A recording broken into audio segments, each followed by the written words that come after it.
Hello, World Civ 106. Welcome to week one. So as you know, I mentioned that we have been facing a terrible, brutal heat wave here in Portland. Today it's getting a little more relief. I have been gone for 2 days staying at friends that have ACs. I mean, I was born and raised in Modesto, and I thought I could handle heat, but man, this was like 115, 116 yesterday, no ACs, it'll kill you, literally. So this was kind of a wild thing have happened here in Portland, and anyhow, it distracted me a little bit with getting my class started the way I want. So thank you for bearing with me. I'm fine in my house, I think, for now, but I'll have to leave soon. As the sun starts to kick in. It's only going to be 100 today, I guess, or 97, so that's good. But all right. So what was I going to say? All right. There's a few things I just wanted to mention about this class that I didn't get to in some of my other announcements. So first of all, in the textbook, I want to clarify something. I want you to see the textbook as your friend. And what I mean is, you don't need, okay, if you really love the subject matter, then feel free to read it, intensely as possible in every detail of every sentence. I kind of was like that, a little extra nerdy in college. But honestly, you don't need to do that.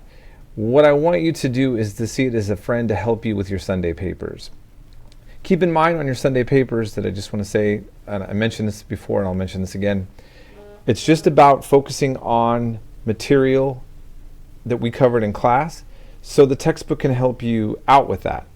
Now, if you get a different volume or edition, if you get a different edition, and the pages don't exactly correlate, just find the textbook where the information correlates with what we covered, and then you can utilize that again for the Sunday paper. Some of my students just use the textbook for their Sunday's paper. Some they mix it up with the video notes, and some just rely on the video notes. As long as you refer properly in the citing using the method that I put in my previous announcement on Sunday papers, you'll be fine. So I just wanted to clarify that. I do work another job at a consignment shop, actually. We're moving furniture around and decorating, doing teacup arrangements. I'm hardcore like that. So sometimes I'm not going to be able to respond as quick as possible. You can message me on Canvas anytime, but I encourage phone calls and texts if you do it in normal 9 to 5 hours. And sometimes when I'm at work, if you have a quick question, my other job, then I'll be able to respond, maybe like sending you a text back or calling you on my lunch break. So I do try to make myself available as much as possible and help you all out with questions and needs that you might have. So just please always remember to communicate with me. Now, I want to quickly say something about the subject matter of what we are going over in 106. So we are covering religion as the main topic. Now, why did I do that? Some of you might find that really exciting, and others might be a little puzzled or uncomfortable with the topic. So keep in mind, even when we're not doing a cram course, the World Civ is a little overwhelming. We cover so many topics, and we go over so many things. Now, keep in mind, and I want you to remember, I don't make you memorize anything. There's no multiple choice, okay? And by the way, you will see if you transfer to UC Santa Cruz or another UC, many of these classes don't focus on multiple choice. Sometimes they do, sometimes they don't, but they don't always do that. There's different theories about what is the best approach to this, but ultimately, what I'm trying to tell you, as far as I'm concerned, I want you to learn something about the world. I want you to walk away with something. So you're not going to remember all of this stuff. I don't always remember everything that we're covering, because we're covering a lot. But I want you to be able to walk away feeling like you learned something about World Civ. Now, I picked religion for this reason. Many of you are religious, so you understand the concept of religion. If you're anti-religious, you have a passionate view about religion. And if you don't have any view about religion, it's time for you to have an understanding of it, because it's a major aspect of world civilization. Ultimately, this is not a class trying to entice you into other religions or to try to make you question your own. It's about looking at, I could have picked different things like, let's say, grain production and the way that varies from country to country. You might find that a little more boring. We can do wars, there's always wars, and we have plenty of other classes that I teach that we talk about plenty of wars. And wars are in there. But it's nice to kind of see societies through a different lens, right?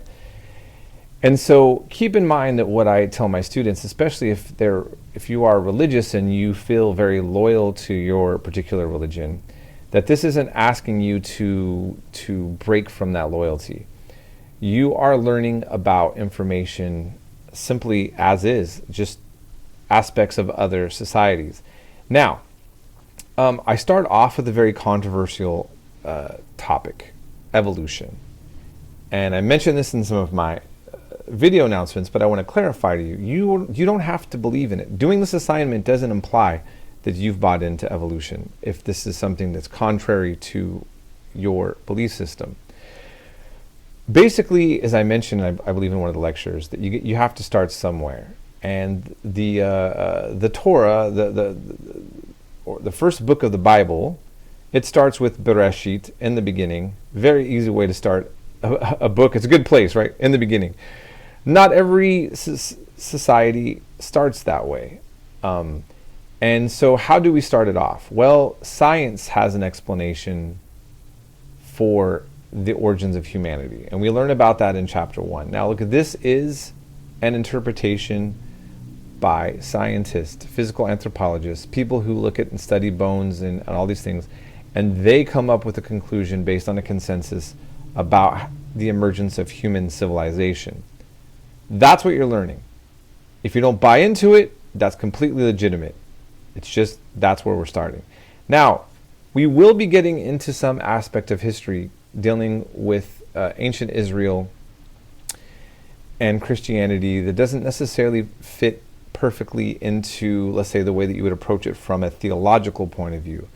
I will talk about all of that as we go along, but just keep in mind, is what I'm trying to tell you, is that you are not, this is not a conversion class. This is an exposure to how secular historians look at various civilizations.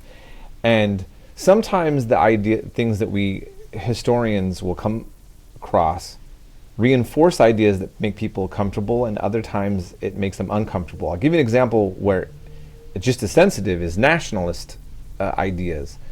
So many people have an idea about their nation, and then historians kind of say, well, maybe you guys are actually very similar to this other people that you actually hate, and then you kind of ruin the party and people don't like you anymore. And so it's like, the bottom line is, even when we're trying not to, it's hard not to be controversial when you're a historian, okay? But ultimately, what I hope that you are able to do is, coming into this class, is to just simply see that you're being exposed to the wide variety of human existence that has existed and still exists. It's very important. So I'm very passionate about this. I want you to learn. I'm not telling you exactly even what I believe personally. So, I myself have my own set of views about things. And so the bottom line is, though, I'm wanting you all to get this exposure and to feel really positive and comfortable with what you're learning. And I want you to be excited about it, even though we're doing it very briefly as well. So that's mainly, I think that's pretty much all I want to talk about for now. If you have any questions or problems with anything brought up in the discussions, if something doesn't set right with you, or you want to mention another point of view, I welcome you communicating with me on that. That's not going to hurt your grade academically. I don't give you grades based on you agreeing with me about anything. Just, you have to do the assignments though. So when you're writing the papers, or you're doing the video notes or the discussions, you just have to address what's being asked of you within the topics that we're covering. And you're just basically reiterating back what you've been learning in my class, and that's where it stands. So feel free to, again, engage with me. And if not, you just want to do your work and get it done and move on, that's also acceptable. I'm glad to have you all here, and hopefully I'll survive this. Hopefully we'll all survive whatever's coming. Gosh, after COVID and this and that and everything, it gets nuts. It's a little bit tricky. So hang in there and be well, and we'll be in touch.